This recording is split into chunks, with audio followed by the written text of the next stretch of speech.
The wisdom books teach us how to live a meaningful life and how to live a good life within God's world. Many of the Psalms were written by King David. We're going to look at 2 or 3 Psalms right now. Psalm 139. Lord, you have examined me, so you know all about me. You know when I sit down and when I get up. You know my thoughts before I think them. You know where I go and where I lie down. You know everything I do. Lord, you know what I want to say even before the words leave my mouth. You are all around me, in front of me, and behind me. I feel your hand on my shoulder. I am amazed at what you know. 'Tis too much for me to understand. Your spirit is everywhere I go. I cannot escape your presence. If I go up to heaven, you will be there. If I go down to the place of death, you will be there. If I go east where the sun rises, or go to live in the west beyond the sea, even there you will take my hand and lead me. Your strong right hand will protect me. Suppose I wanted to hide from you and said, surely the darkness will hide me. The day will change to night and cover me. Even the darkness is not dark to you. The night is as bright as the day. Darkness and light are the same. You created every part of me. You put me together in my mother's womb. I praise you because you made me in such a wonderful way. I know how amazing that was. You saw my bones grow as my body took shape, hidden in my mother's womb. You saw my body grow each passing day. You knew that I was there. You saw me before I was born. All the days planned for me were written in your book before any of them ever began. Your thoughts are beyond my understanding. They cannot be measured. If I could count them, they would be more than all the grains of sand. And when I wake up, I am still with you.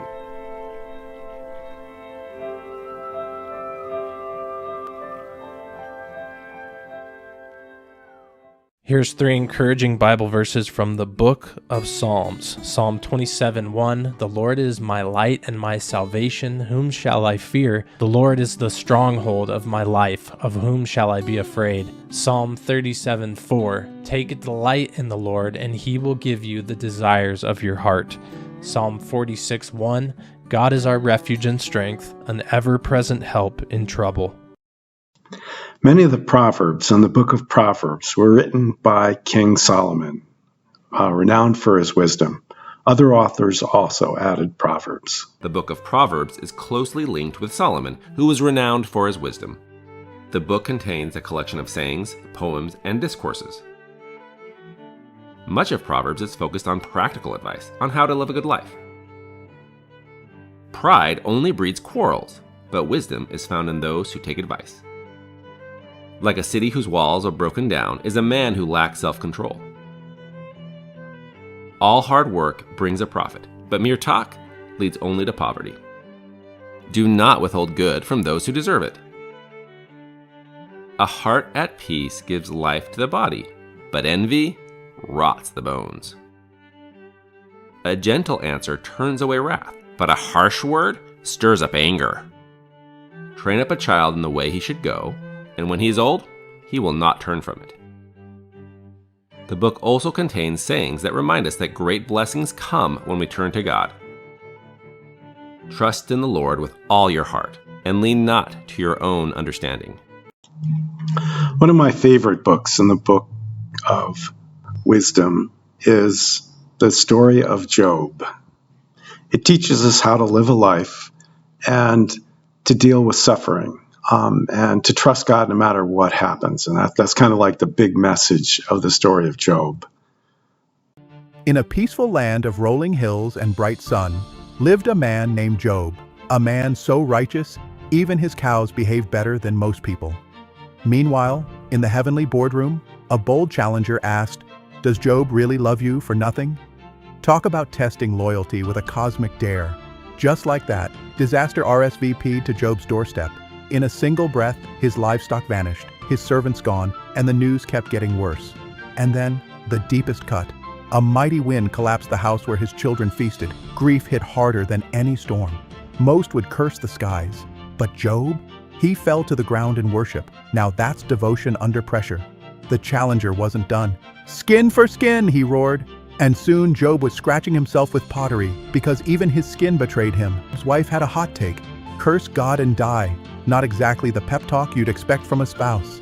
Enter Eliphaz, Bildad, and Zophar. Friends who came to comfort but forgot the comfort part somewhere along the way. They talked and talked, then talked some more, mostly blaming Job for things he didn't do. Job held his ground like a rock in the tide. Then young Elihu chimed in with fire and fury. Finally, someone wasn't recycling the same dusty arguments. And then, boom! God himself spoke from a whirlwind. "Brace yourself like a man," he said. And the storm wasn't just outside. It was truth shaking the soul. In the end, Job got double for his trouble. His pain had purpose. His faith left a legacy. And his story, still inspiring blockheads today. The Story of Job, longer version. Job was a wealthy man, as the greatest man in the area where he lived. Job was also known as a man of perfect integrity who tried to resist sin. He had a relationship with God and was committed to following God's plan. One day, Satan came before God. God asked Satan if he had noticed Job, a man who followed God. God said that no one on earth was like Job. Satan claimed that Job only followed God because God had protected and blessed Job. He said that if God took away all Job owned, then Job would not follow God anymore. So God gave Satan permission to take away all Job owned. But he was not allowed to hurt Job. Satan sent men to steal Job's oxen, donkeys, and camels, and he sent lightning to kill Job's sheep. He also caused Job's children to die.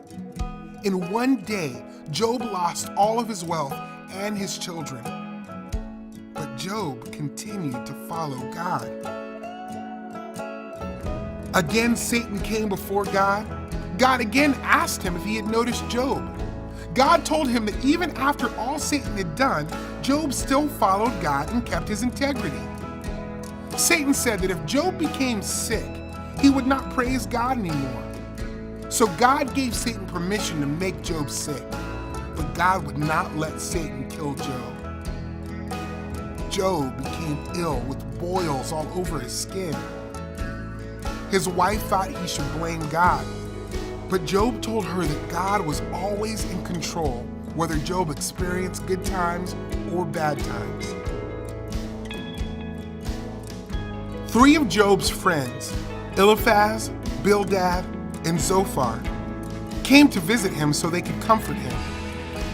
Job shared with his friends how confused and grieved he was over all he had experienced.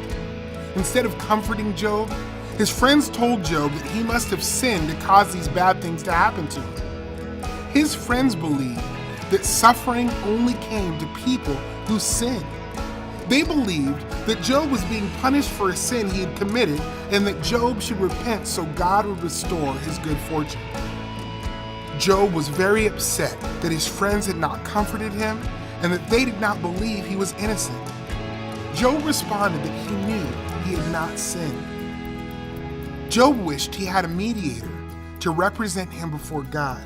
Because Job could not explain why he was suffering, he wanted some answers from God. Finally, Elihu, another friend of Job's, explained that God was not silent. Elihu accused Job of insisting on his righteousness to the point that he implied God was unjust. Elihu argued that God was righteous, merciful, and just.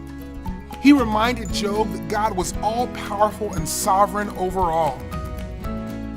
After Elihu spoke to Job, God spoke to Job through a whirlwind. God asked Job if he was there when God made the earth. Was Job the one who told the sea where it should stop? Did Job decide when the sun would rise or when it would snow? Did Job put the stars in the sky? God used all of these questions to help Job understand that God was sovereign, all-powerful, and good. Job realized that he had spoken about things he did not understand. and he repented of his earlier words and attitude. God restored all of Job's wealth and doubled the amount of possessions he had before he lost them all. All of his relatives and former friends came to a special dinner at Job's house to comfort Job. Job had 10 more children. At this, Job got up and tore his robe and shaved his head. Then he fell to the ground in worship and said, "Naked I came from my mother's womb, and naked I will depart. The Lord gave, and the Lord has taken away. May the name of the Lord be praised." In all this, Job did not sin by charging God with wrongdoing. The last book we're going to look at is the book of Ecclesiastes, and that helps us kind of get a sense of what's important in life. Have you ever wondered about the wisdom found in the book of Ecclesiastes? This biblical text, known in Hebrew as Unknon, offers profound reflections on life and human experience. Traditionally attributed to King Solomon, Ecclesiastes is part of the Hebrew Bible's wisdom literature. Let's take a closer look at some of its most famous quotes and what they mean within Jewish history and tradition. One of the most well-known lines is, "Vanity of vanities, says the preacher. Vanity of vanities, all is vanity." This opening statement from Ecclesiastes chapter 1, verse 2 captures the book's central theme. It speaks to the fleeting and puzzling nature of worldly pursuits. The Hebrew word hevel, translated as vanity, means vapor or breath, highlighting how transient life can be. Another significant quote is, "What profit hath a man of all his labor which he taketh under the sun?" Found in Ecclesiastes chapter 1, verse 3. This line raises an existential question about the value of human effort in a world that often feels repetitive and cyclical. Then there is the poetic passage, "To everything there is a season, and a time to every purpose under the heaven," from Ecclesiastes chapter 3, verse 1. This teaches that life is filled with different appointed times for various activities, such as birth and death, planting and harvesting. It reflects the Jewish understanding of life's rhythms and divine timing. Another thought-provoking quote is, "The race is not to the swift, nor the battle to the strong, neither yet bread to the wise, nor yet riches to men of understanding, nor yet favor to men of skill, but time and chance happeneth to them all," from Ecclesiastes chapter 9, verse 11. This highlights the unpredictability of life, reminding us that success is not guaranteed by strength or wisdom alone. A good name is better than precious ointment, and the day of death than the day of one's birth, is another powerful line from Ecclesiastes chapter 7, verse 1. This teaches the importance of reputation and integrity over material wealth, suggesting that the end of life can hold more meaning than its beginning. Ecclesiastes also reminds us of the limits of knowledge with the quote, "Of making many books there is no end, and much study is a weariness of the flesh," from Ecclesiastes chapter 12, verse 12. This acknowledges the endless pursuit of knowledge and the human limitation in fully grasping wisdom. Lastly, enjoy life with the wife whom you love all the days of your fleeting life which he has given to you under the sun, for this is your reward. From Ecclesiastes chapter 9, verse 9. Life is an opportunity. Life without God is empty. Death without God is a calamity. That sums up the book. Life is an opportunity. Life without God is empty. Death without God is a calamity. Whenever I do the funeral of an unbeliever, I got nothing good to say. I'm not going to lie. I'm going to preach to the living of why they need to end up differently than that loved one ended up. Because that's the truth, Baby Ruth.